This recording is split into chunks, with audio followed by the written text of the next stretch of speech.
Listen now to The Adventures of Sam Spade, starring Howard Duff in The Convertible Caper.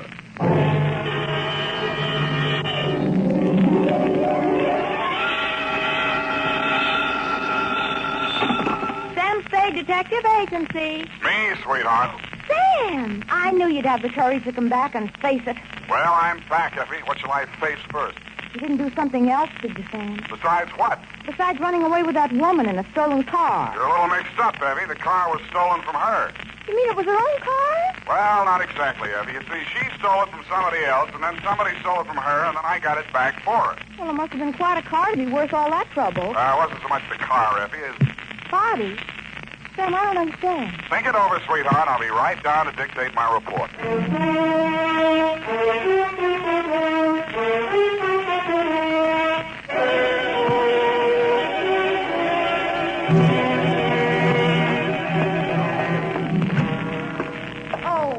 Sam, look at you. Can't you take no for an answer? And just what do you mean by that, Miss Perrine? Claw marks on your face. Wrong again, sweetheart. She said yes, I said no, hence the scratches. I knew she was that type the minute she walked into this office.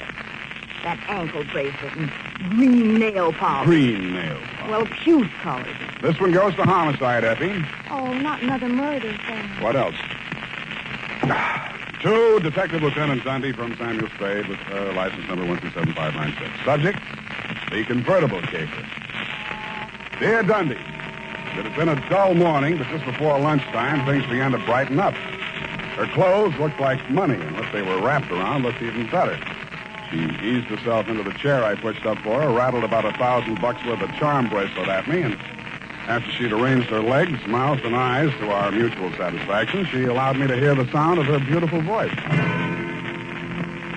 I do not know whether you will be interested in my case or not, Mr. Spade. Put your mind at rest, Miss Estrada. Estrada. Who knows? Perhaps I am merely a waste of time. My time is your time as you stay in the States, Mrs. Estrada. Oh, you are very simpatico, very kind. Yes. Entonces, my automobile has been stolen. When and from where? Last night, after midnight, while I was checking in at the Hotel San Rafael, where I am staying, I foolishly left it parked outside with the keys in it. Have you reported this to the police? No. I suggest you do. No. No? No. Well, why not? Because I stole it from another. Oh, I see. No, but you do not yet know all. If the police find the car and notify the one from whom I stole it, then that one will know that I am in San Francisco. And that's bad. Ah, it must be bad. If he finds out I am in San Francisco, then he will come here and kill me. That is why I must recover the car rapidly and without the police. You will be glad to help me. Be very pleasant, Mrs. Estrada, but hot cars are not exactly in my line. You wish that I don't think anybody would murder you just for stealing his car. Oh, not for the car, no. Already he tried to kill me once, twice, 3 times. So I take the car and drive away rapidly. Away from where? Mexico, state of Chihuahua, where this pig resides who wishes to murder me. Why? Oh, he drinks. He becomes a beast. He accuses me of... Look here on my shoulder, the scar. Where already he cuts me with a knife. Uh-huh. Now you have seen something that changes your mind about me, huh? You see that I am sincere. Why, Mrs. Estrada, I never had any doubts. Oh, please. I am without friends. You will call me Nietzsche, okay? Yes, indeed, Nietzsche. Bueno, now we are friends. In the car is sitting the pig. What's this pig's name? Pig is the only name I will honor him with. Pig. Pig. What make of car is this? Leonza. You know this kind of car? Yeah, it's a foreign car. I've seen a few around. This must have set the pig back several $1,000. Huh, he steals everything. Listen, my darling, please notice. Around here is pink with blue fenders. Not anymore. That's the first thing a car thief changes, the paint job.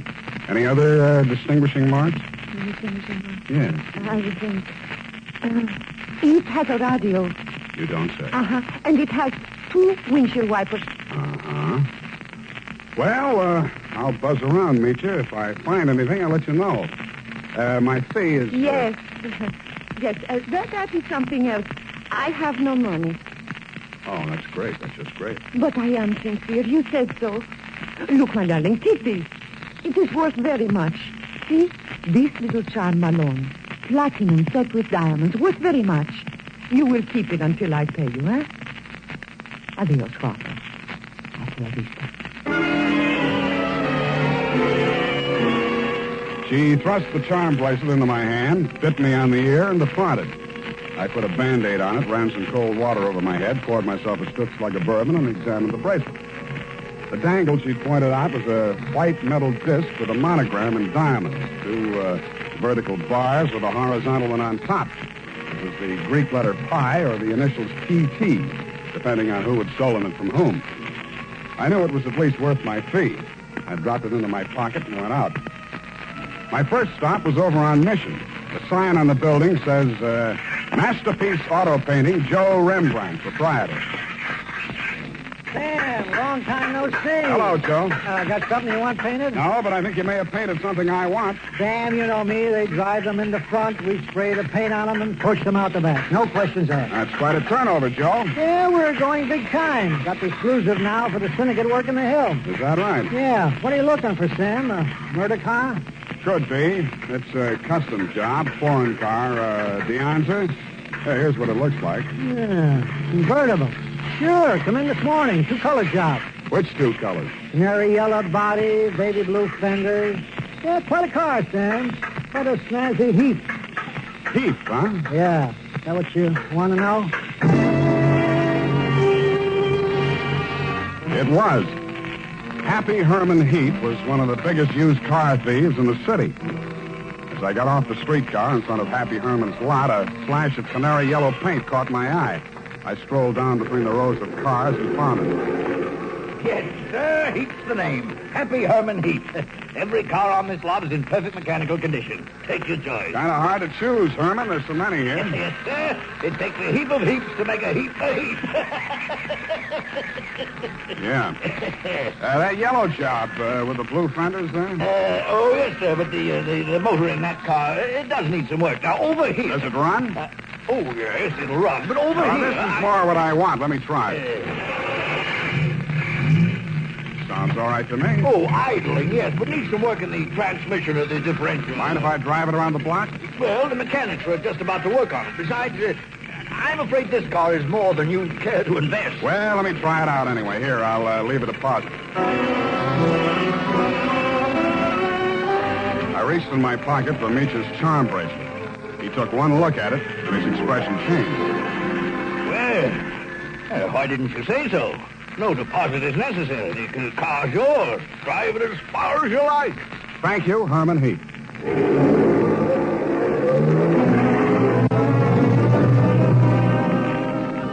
I took him at his word. I put the magic bracelet in my pocket, drove back to O'Farrell Street, parked in front of the San Rafael Hotel, slipped the doorman a buck to wash it for me, and went on into the lobby. The desk clerk said that Senorita Estrada had checked out 30 minutes before, leaving no address.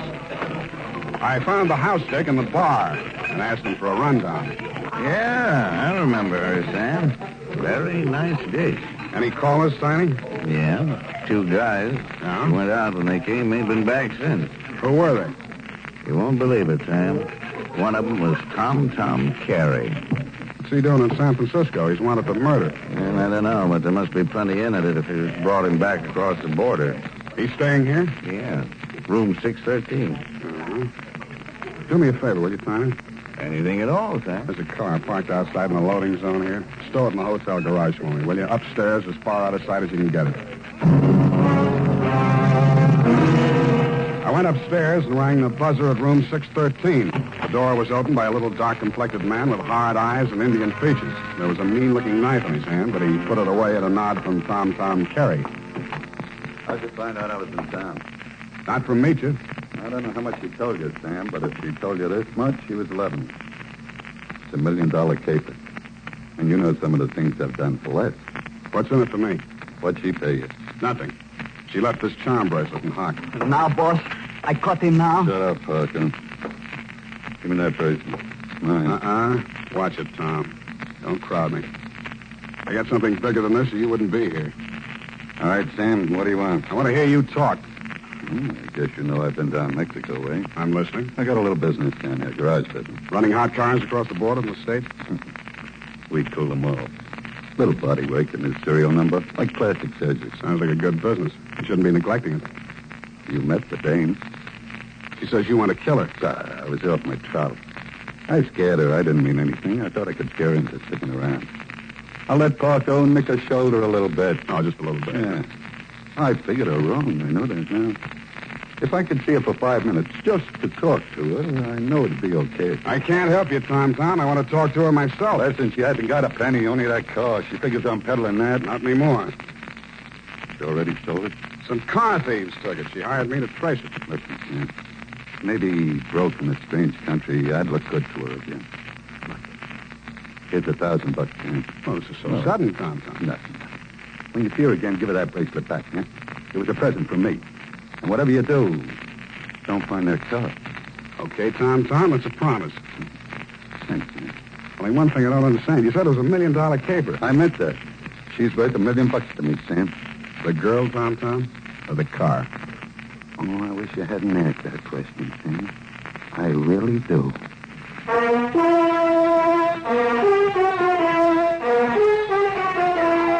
And now, back to the Convertible Caper. Tonight's adventure with Sam Spade.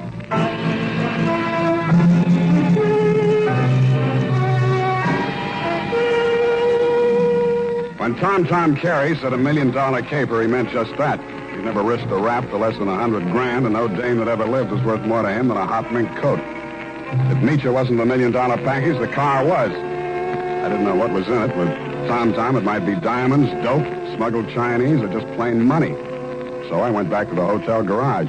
Number 1279. I climbed the long, curving ramp to the second floor and found the canary yellow Deanza convertible crowded in behind 4 ranks of cars at the rear of the building. I started to work on it. Nothing in the luggage trunk, nothing under the seats, under the upholstery, and the door panels, nothing anywhere. Then I got Tiny Stover, and the two of us went over the second time. It's a cold lead, Sam. It's not, I know it's not. Now think, Tiny, what's different about this car? Well, solider built than most. Good body work. I don't know. Hey, here's something. What? There's a hole punched out of this fender over here. About the size of a quarter. Let me see that. Yeah, right here. It curves under, see? Yeah. What's that you got? Charm bracelet. Did you say this dangle on here was what was cut out of that fender? Let me see. It fits. Fits even the curve. Yeah. What does it mean, Sam? The dangle on the bracelet is solid platinum. Hey, Sam, are you trying to tell me the fenders on this heap are solid platinum? You got a pocket knife, Tiny? Yeah. Thanks. It shines. Sam, is this a hot car?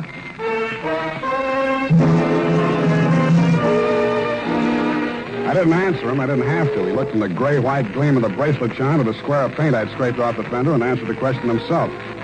Nietzsche's convertible was convertible in more ways than one. It was about the hottest car in San Francisco as of that moment.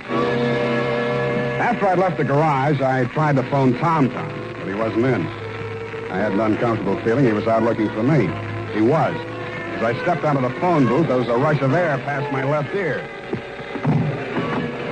A knife stuck in the wood less than an inch west of us. I came out in the street and trying to see him duck around the corner into an alley. I ran after him. I collared him and stood him up against the wall. Let me go. I cut you down. What do you know about that car? What do you know about that car? Come on, talk, or you get more of this. I don't know nothing. They don't tell me nothing. Where's Meacher? I don't know. Meacher don't know nothing either. Only Tom and... Tom and who else? I don't talk no more. They cutting you in? I don't need no cut. The boss, he pays me good. 40 pesos. Sometimes more. Work for me and I'll cut you in. I cut you to pieces. The boss treats me good. Sure, you do all the dirty work. There's any trouble, you'll take the rap. What means rap? They put you in a little room and squirt gas in you. You fall dead. Gas? Tom do this? He does indeed. Venga. Come, I take you to see the man. Su nombre es Félix. I think he will be very happy to see you.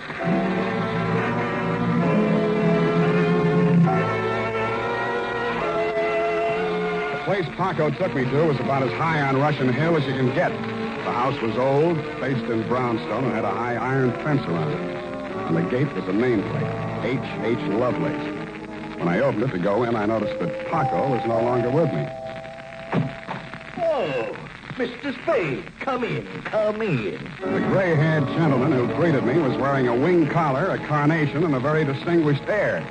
I could hardly believe it, but he was definitely, beyond the shadow of a doubt, none other than the one and only Happy Herman Heap. Well, Mr. Spade, I see that you're surprised. I'm overwhelmed, Mr. Heap.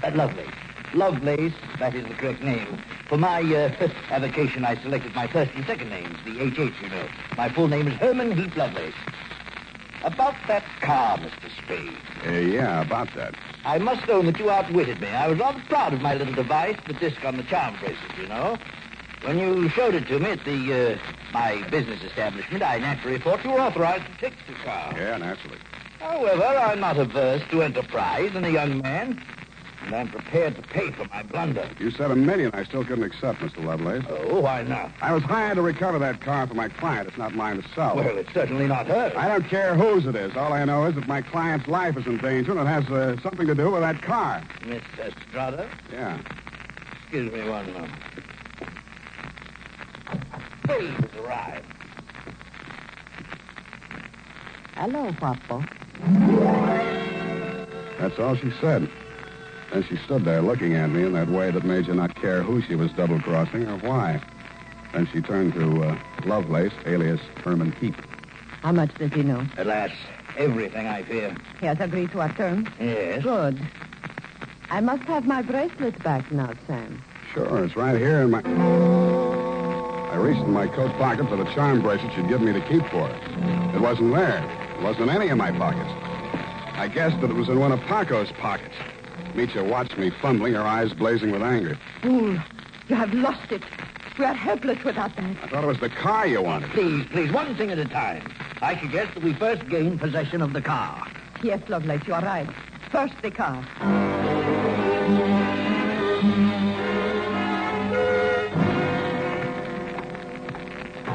Ah, yes. This is the car at last. A princess in vulgar raiment, but still a princess. No royal coach carrying a king to a coronation ever held such riches. Heinz, you talk too much. Oh, I do. Well, take your place at the wheel, Mitya. We shall drive out of here into a splendid future. After you, Mr. Spade. No, Mr. Heap. After you. Yes.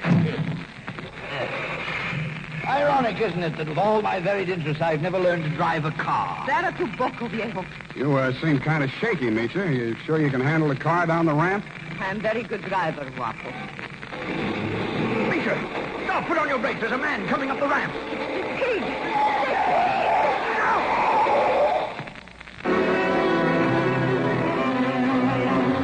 He was dead before I got to him. As I leaned over him, I saw the bracelet lying beside his hand. I picked it up and walked back to the car. Mitya and Herman Heap Lovelace were sitting in stony silence, glaring at each other. Is he dead? Yeah. Was the bracelet on him? I didn't look. Lovelace, go and frisk him. Oh, must I? It's very distasteful to me.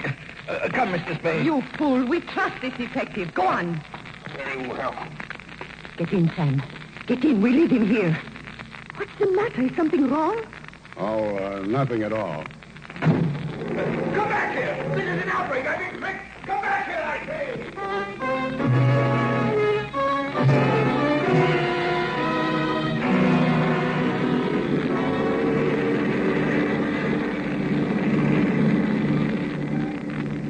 Please, Guapo. A cigarette. Sure. Here you are. Gracias. De nada. I saw you pick up the bracelet. I meant that you should share with me. That is why I gave you the bracelet in the first place. I liked you. Couldn't have been because you were safe as long as Tom didn't know where the bracelet was, and if you had to kill somebody for it, it would be me. Please, querida, what does it matter now? We are together, we have the car, we have the bracelet, and the pig is dead. That's what worries me. Oh, surely you do not think I meant to kill him. Of course not. Your foot just slipped. You stepped on the gas by accident. Yes, that was it. It won't stick, sweetheart. Not with me. But with the police? My story won't help you. I don't know enough. Oh? Then I tell you everything. I was with Tom for a year. I hated him 365 days.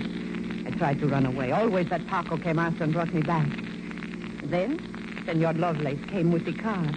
Senor Lovelace had much money, but he could not take it from the country. So he stole platinum. Some he received from refugees who had sent their fortunes abroad in that form. But there was no safe way to get it across the border. So for a cut, Tom had the platinum made into fenders and welded onto the car. Why was the bracelet so important? It was too dangerous for Lovelace to bargain directly. Tom was to get the money for the platinum and give the little piece of the fender as a token. Yeah. Lovelace would know who to give the car to when they showed it to him. That's why he let me drive the car off the lot, huh? I don't care, darling, even if you try to steal it. Now we understand each other, no? You are tough, too. Tougher than Tom, I think. Well, Now we have everything for ourselves, you and me. What do we care for the others, huh? you make a good pitch, sweetheart. You look beautiful while you're making it. But I don't like you driving. What do you mean? Pull over. I'm driving this heap back to the city. No. I said pull over. I won't let you do it. I don't care what happens. Take it easy. You want to kill us both? Sure, I will kill us both. We die together or we live together. Yes or no? You're nuts. Answer me. The answer is no. Bueno, you will see I mean what I say. The fog thinned out just as we rounded a bend in the road. There was a point ahead with a sheer 300-foot drop to the sea. She jerked the car away from the pavement and steered straight at it. I grabbed the wheel and twisted it. The car skidded on gravel and slid sideways toward the cliff. I got the door open and tried to yank her out with me. She held on and kicked me until I rolled free.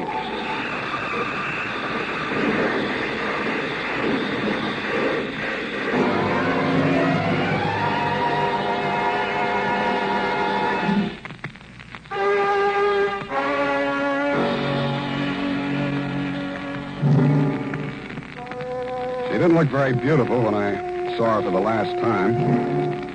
And the flashy convertible was a pile of junk. Very expensive junk, but junk all the same. I understand the federal men have confiscated the platinum and are holding Lovelace for questioning. I doubt if he'll crack. Nobody can embarrass a used car salesman. Period. End of report. Sam, do you really like this racket we're in? I hate it. So do I. But don't let's ever go into any other racket. It's a promise, sweetheart. Why, I'll never know. No need. Good night, Sam. Good night, sweetheart.